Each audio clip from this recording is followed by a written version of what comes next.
Good morning. So, bagong tulay nila, oh, napakaganda ng kulay, kabahedor. Orange na orange talaga. So, tapos dito sa gilid, kita nyo naman yung mga view dito. Napaka okay. Good morning, good morning. So, paki-like lamang sa mga video natin, kabahedor. Para mayroon na naman tayong counting kinikita nito. Ilang years na tayo wala naman tayong kinikita, upload na upload. Mario Hosted.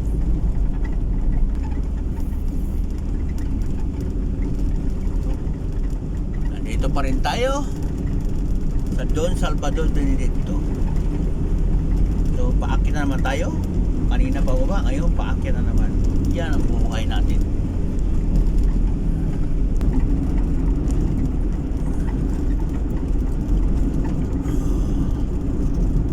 Grabe lamig ng hangin dito, kabahedor. Kung mayroon isang bus dito na naabutan natin.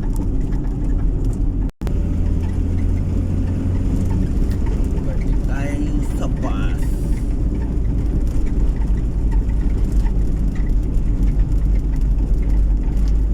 Daming platform dito, kabahedor. Talaga naman.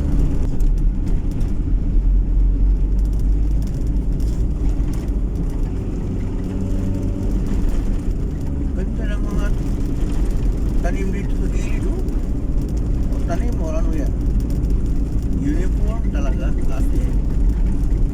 So, dito lang yan sa Don Salvador Benedicto, mga kabahedor.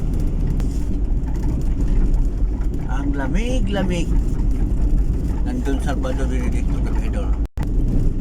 Vista Villa, relaxing highland wing. Grabe. So, itong dinadaanan ko, kabahedor, ito ang baba ng munisipyo. Ito banda sa to, nasa taas ang munisipyo ng Don Salvador Benedicto. So, may nakasulat siya, no? Municipal Hall. Klaro. Dito naman, kabahedor.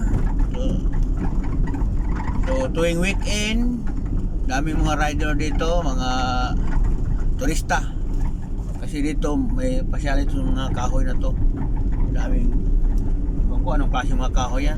Ang pino ng dahon. Daming ano dyan, nagtambay, nagpiknik. Yan ang ano nila dito tuwing weekend. Busy dito tuwing weekend. At dito naman, kabahedor, pababa, papunta na to ng Bacolod. So kung makita natin dito ang ano dyan, pinakadulo. So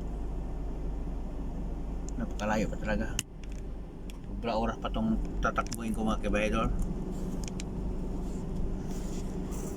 Hanggang dito lang video muna natin. Pakita na sa inyo ang view dito sa Don Salvador Benedicto. Napaganda paningin, no? Mga green, mga dahon. Ang sarap ng hangin, no? Talo yung aircon sa mall.